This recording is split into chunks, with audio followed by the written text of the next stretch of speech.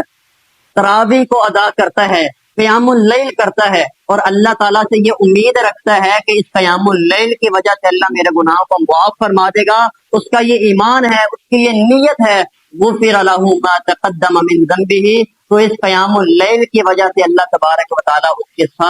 سارے گناہوں کو معاف فرما دیں گے۔ تو اللہ تبارک و تعالیٰ سے دعا ہے جو سنا ہے سمجھا ہے اللہ مجھے اور آپ کو اس پر عمل کرنے کی توفیق عطا فرمائے۔ اللہ تبارک و تعالیٰ بدعات سے بچتے ہوئے سنت پر زندگی گزارنے کی توفیق عطا فرمائے۔ وقول قولی ھذا استغفر اللہ لی ولکم ولسائر المسلمین، آمین۔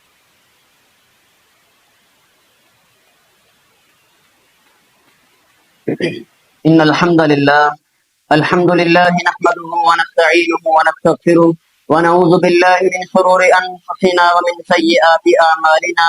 من يهده الله فلا مضل له ومن يضلله فلا هادي له. وأشهد أن لا إله إلا الله وحده لا شريك له. وأشهد أن محمدا عبده ورسوله. أما بعد فإن خير الحديث كتاب الله وخير الهدي هدي محمد صلى الله عليه وسلم. وشر الأمور محدثاتها وكل محدثة بدعة وكل بدعة ضلالة وكل ضلالة في النار. سبحانك لا علم لنا إلا ما علمتنا إنك أنت العليم الحكيم. رب زدني علما رب زدني فهما. ربنا آتنا في الدنيا حسنة وفي الآخرة حسنة وقنا عذاب النار. ربنا ظلمنا أنفسنا وإن لم تغفر لنا وترحمنا لنكونن من الخاسرين. سبحان ربك رب العزة عما يصفون وسلام على المرسلين والحمد لله رب العالمين. فقد رب کرنا